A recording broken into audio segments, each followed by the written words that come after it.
To catch our first reading today from Job, it's an interesting book, the book of Job. I think that Job wrote his story at the end of January. After it had been cloudy for a month, it was cold, okay? Clearly Job was a little depressed, feeling some of that seasonal affective disorder. And he writes about, what's life all about? What's the point? And that. And then he realizes God's with him. Even through the tough times, God is with him. Interesting story, the story of Job. Sometimes we feel like that too. Today we're going to continue with our homily series. Our theme is sacrifice. So let's watch a short video about this idea.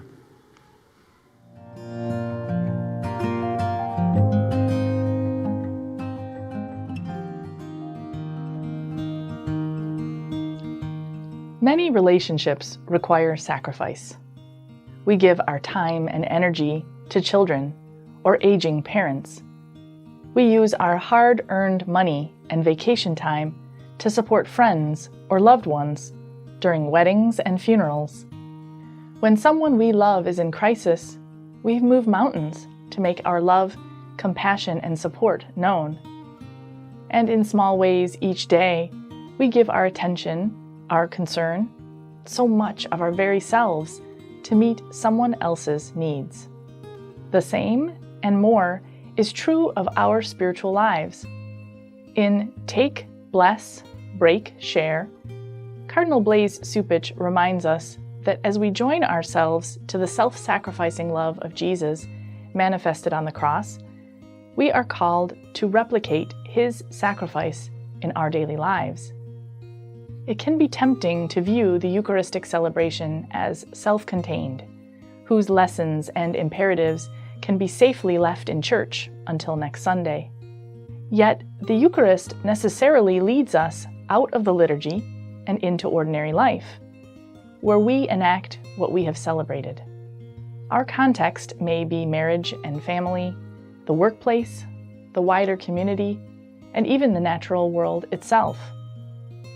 Whatever the case, as Pope Francis said in his recent address to the organizers of the National Eucharistic Congress, you go to the celebration of the Mass, receive communion, adore the Lord, and then what do you do after?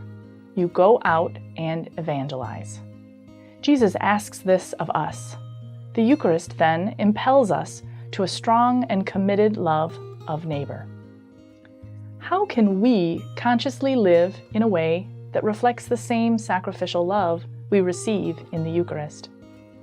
While most of us are not called to martyrdom, as Cardinal Cupich points out, the sacrifice of Jesus encountered in the Eucharist is both the model for our lives and also what enables our self-sacrificing love, moving us to live out the Lord's mission through our decisions, actions, and relationships.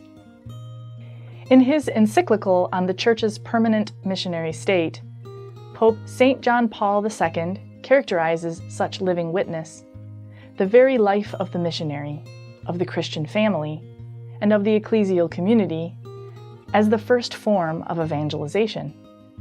He challenges us to bear witness to Christ by taking courageous and prophetic stands, not seeking glory or material wealth, but instead imitating Christ's simplicity of life and concern for people, in a particular way for the poor, the weak, and those who suffer.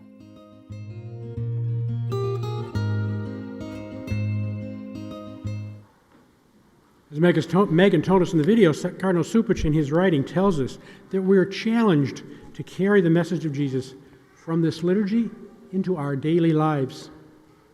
Jesus sacrificed his life for us. Persons in military service sacrifice years of their lives to serve, sometimes even sacrificing through their wounds or by giving their lives. Many other professions and other choices that we make require us to sacrifice something to be able to do what we feel is best. We each give up some hopes, some possibilities. There's an element of sacrifice in being married, in being single, in being a priest.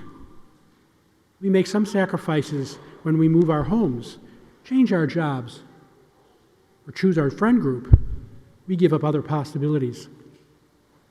When we volunteer for an organization or come to a faith-sharing group meeting, we give up watching dinner, dining with our family, or a little bit of our freedom. We sacrifice in small or larger ways all the time. So sacrifice isn't always a bad thing. It's a choice we make. Jesus sacrificed his life. This was a choice he freely made, and we are so grateful for that sacrifice of his. When we choose to serve others, to raise a family, to give of our time in a volunteer job, it's a choice we make, and it's not a bad thing. We should consider the choices we have made, especially those where we gave up some possibility. Then we should honor ourselves for the choices we're daily making. We each are doing good things, and we need to have some pride in the choices we've made. And of course, we can do better. The Cardinal challenges us to think about how our choices help the poor, the weak, and those who suffer. How will we carry our Christian love from this Mass into our daily life and the choices we make? We refer to this Mass as a sacrifice of the Mass. Jesus sacrificed himself for us. We remember this.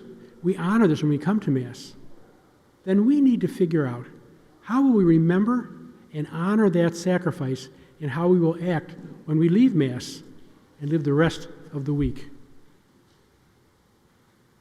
Our faith, our belief in the love of Jesus will guide what sacrifices we make and what choices we will select.